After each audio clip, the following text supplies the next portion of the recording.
بیٹے شکر کا دامن کبھی نہ چھوڑنا،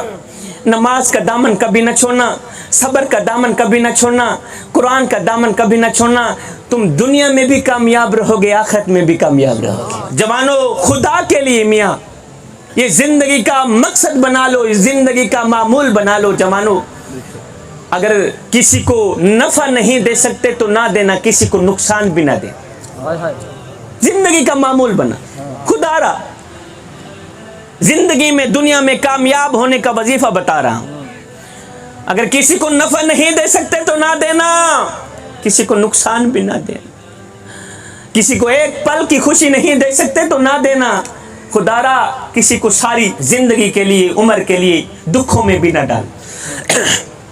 جوانوں خدا کے لیے اگر بوڑھے والدین کی چٹی داری کا حیا نہیں کر سکتے تو نہ کرنا، بوڑھے باپ کی عزت نہیں کر سکتے تو نہ کرنا، خدا را بوڑھے باپ کو بے عزت بھی نہ کرنا، بوڑھے باپ کو ذلیل بھی نہ کر۔ آج میری قوم کا بدبخت نوجوان کہتا ہے اپنے بوڑھے باپ کو، اے تو نے ہمارے لیے کیا کچھ اکٹھا کیا ہے؟ وہ خدا بخش مرا تھا، اپنی اولاد کے لیے مربع چھوڑ کے گیا ہے، زمینیں چھوڑ کے گیا ہے، جائیدادیں چھوڑ کے گیا ہے، پیسہ چھوڑ کے گیا ہے، دھن دولت چھوڑ کے گیا ہے، تو نے ہمارے لیے کیا کچھ اکٹھا کیا ہے؟ میں نے کہا وہ بدبخت اور نوجوان، تیرے بوڑھے باپ نے غربت میں اپنے منہ سے نوالا نکال کر تیرے منہ میں ڈالا، اپنی رگوں سے خون نکال کر تیری رگوں میں ڈالا، اوے اس نے غربت میں تجھے جوان کیا، تیری جوانی ہی تیرے باپ کے لیے سب سے بڑا خزانہ ہے۔ اگر تو عقل مند ہے، اگر تو حضرت انسان ہے تو سن، تیری جوانی ہی تیرے باپ کے لیے سب سے بڑا سرمایہ ہے۔ تو جب میری قوم کا نوجوان کہتا ہے اپنے بوڑھے والدین کو، اے تم نے ہمارے لیے کیا کچھ بنایا، کیا کچھ اکٹھا کیا، تو آگے بوڑھے والدین بھی رو کر کہتے ہیں، بیٹے اساں کیا ہیں، کیا اوقات سڈی سڈے کول ہے، کیا تے کو کیا دے سوں، ایسا رول ملنگ ایسا آپ تو تنگ ہے گال صفا تے کو کیا دے سوں، ایسا بکے پیاسے لوگ ہی سے سکو ناز ماں تے کو کیا دے سوں، اور سارے تصاوی شاکر آپ نے نہیں تو آپ دسا تے کو کیا دے سوں۔ میرے آقا علیہ الصلوۃ والسلام سے پوچھا گیا، حضور اگر دنیا میں دیکھنا ہو کہ کون سا شخص جنتی ہے کون سا شخص جہنمی ہے، کیسے پہچان کی جائے؟ یا دنیا میں دیکھنا ہو کس شخص کے اوپر اللہ راضی ہے اور کس شخص کے اوپر اللہ ناراض ہے، دنیا میں کیسے پہچان کی جائے گی؟ میرے آقا علیہ الصلوۃ والسلام نے ایک ہی بات ارشاد فرمائی، فرمایا صحابی دیکھ لینا، جس شخص کے اوپر اس کے والدین راضی ہیں سمجھ لینا وہ جنتی ہے۔ دیکھ لینا، غور سے غور کرنا، جس شخص کے اوپر اس کے والدین ناراض ہیں سمجھ لینا اس کم بخت کے اوپر اللہ بھی ناراض ہے، اس کا رسول بھی ناراض ہے۔ میرے حضور علیہ الصلوۃ والسلام مسجد نبوی میں آئے، میرے حضور علیہ الصلوۃ والسلام کی آنکھیں چھم چھم برس رہی ہیں، میرے آقا علیہ الصلوۃ والسلام ہزاروں قطار رونے لگ گئے۔ صحابہ نے پوچھا، حضور آج تو کچھ غم زیادہ ہی چڑھ گیا ہے، حضور خیریت تو ہے؟ آخر کس بات نے آپ کو اتنا رلا دیا؟ میرے کریم نبی نے فرمایا، صحابہ ہائے کاش میری ماں زندہ ہوتی، کاش میری ماں زندہ ہوتی اور میں نماز میں اللہ کے حضور کھڑا ہوتا، میری ماں آواز دیتی ہے، بیٹے محمد، میں نماز چھوڑ کر دوڑ کر ماں کے پاس چلا جاتا اور دنیا والوں کو بتاتا کہ ماں کی عظمت کیا ہو۔ خدا را بڑے والدین کی خدمت کریں۔ جوانوں کسی کو نفع نہیں دے سکتے تو نہ دینا، کسی کو نقصان بھی نہ دینا۔ کسی غریب کی بیٹی سے شادی نہیں کر سکتے تو میاں نہ کرنا، خدا کے لیے کسی غریب کی بیٹی کے اوپر تہمت بھی نہ لگانا۔ ہمارے معاشرے میں ایک گندا سا رواج بن گیا ہے، گندا سا روگ بن گیا ہے کہ غریب کی بیٹی کو جہیز نہ ہونے کی وجہ سے کوئی قبول ہی نہیں کرتا۔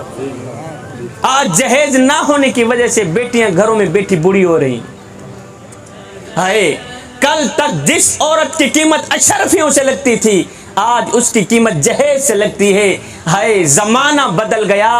مگر انسان نہیں بدلا۔ جوانوں جب تم اپنی بہن کی شادی کرتے ہو، جب تم اپنی بیٹی کی شادی کرتے ہو، اور نادانو اپنی بیٹی کو خالی ہاتھ رخصت کیوں کر دیتے ہو؟ بیٹی کو کچھ دے کر رخصت کیوں نہیں کرتے؟ اور بھائیو، جس بیٹی نے 20 سال تمہاری خدمت کی، 18 سال تمہاری خدمت کی، آج جب رخصتی کا وقت آیا تم نے اپنی بیٹی کو خالی ہاتھ رخصت کر دیا؟ کچھ دے کر رخصت کیوں نہیں کیا؟ آپ کہہ رہے ہوں گے شاہ جی یہ آپ کیا کہہ رہے ہیں؟ الحمدللہ ہم نے تو اپنی بیٹی کو سب کچھ دیا ہے، ہم نے تو اپنی بیٹی کو جہیز بھی دیا ہے، 2-4 ٹرک جہیز کے دیے ہیں، 2-4 ٹرک سامان کے دیے ہیں، ہم نے اپنی بیٹی کو زمین کا ٹکڑا دیا ہے، اپنی بیٹی کو زیور دیا، اپنی بیٹی کو سونا دیا، ہم نے تو الحمدللہ بیٹی کو سب کچھ دیا۔ میں نے کہا میاں تو نے اپنی بیٹی کو سب کچھ دیا، تم نے اپنی بیٹی کو زمین کا ٹکڑا بھی دے دیا، تو نے اپنی بیٹی کو زیور بھی دے دیے، تو نے اپنی بیٹی کو 4 ٹرکس اپنے جہیز کے بھی دے دیے، 4 ٹرک سامان کے بھی دے دیے، تو نے اپنی بیٹی کو سب کچھ دیا، تو نے اپنی بیٹی کو زمین کا حصہ بھی دیا، زمین کا ٹکڑا بھی دیا، سونا بھی دیا، زیور بھی دیے، چاندی بھی دیے۔ مجھے اتنا تو بتا دو کیا تم نے اپنی بیٹی کو اللہ کا پیار بھی دیا ہے یا نہیں دیا؟ جاتے ہوئی بیٹی کو اللہ کی محبت بھی دی ہے یا نہیں دی؟ اور ماشاءاللہ اتنا بڑا مجمع ہے، کوئی ایک انسان تو اپنا ہاتھ کھڑا کر دے، سارے مسلمان میرے سامنے بیٹھے ہیں کہ شاہ جی الحمدللہ میں نے اپنی بیٹی کو اللہ کا پیار دیا ہے، میں نے اپنی بیٹی کو اللہ کی محبت دی ہے، میں نے اپنی بیٹی کو اللہ کا خوف دیا ہے۔ میاں تو نے اپنی بیٹی کو زمین کا ٹکڑا بھی دے دیا، تو نے اپنی بیٹی کو زمین کا حصہ بھی دے دیا، تو نے اپنی بیٹی کو 4 ٹرک سامان کی بھی دے دیے، تو نے اپنی بیٹی کو جہیز بھی دے دیا، سونا بھی دے دیا، تو نے اپنی بیٹی کو سب کچھ دے دیا، مگر سن اگر تو نے اپنی بیٹی کو اللہ کا پیار نہیں دیا تو کچھ بھی نہیں دیا۔ آج تیری بیٹی خالی ہاتھ رخصت جا رہی، اور کس طرح کا ظالم باپ نکلا ہے تو کہ اپنی بیٹی کو اخلاق جیسا زیور بھی نہ پہنا سکا، اور یہ پہاڑ جیسی زندگی بیچاری کیسے گزارے گی؟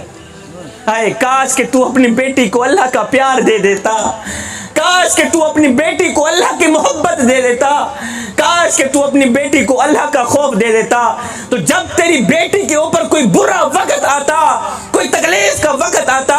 تو تیری بیٹی تیرا سر کھانے تیرے گھر نہ آتی، بلکہ اپنے گھر میں مصلی بچھاتی، اللہ کے حضور کھڑی ہو جاتی، اپنے دکھڑے مالک کو سناتی، فریاد مدینے کے تاجدار کو سناتی۔ اور ایک یہ بھی ٹرینڈ بن گیا ہے، آج ہر آدمی کہتا ہے جی میرا جو داماد بننے والا ہے نا وہ ڈاکٹر ہے، میرا جو داماد بننے والا ہے وہ انجینئر ہے، میرا جو داماد بننے والا ہے نا وہ پیسوں والا ہے، وہ ملوں کا مالک ہے، وہ ڈاکٹر ہے، وہ انجینئر ہے، وہ فیکٹریوں کا مالک ہے۔ میں نے کہا سب کچھ ہے، تیرا داماد ڈاکٹر بھی ہے، تیرا بننے والا داماد انجینئر بھی ہے، پیسے والا بھی ہے، دولت مند بھی ہے، سب کچھ ہے، یہ بتا کہ وہ انسان بھی ہے؟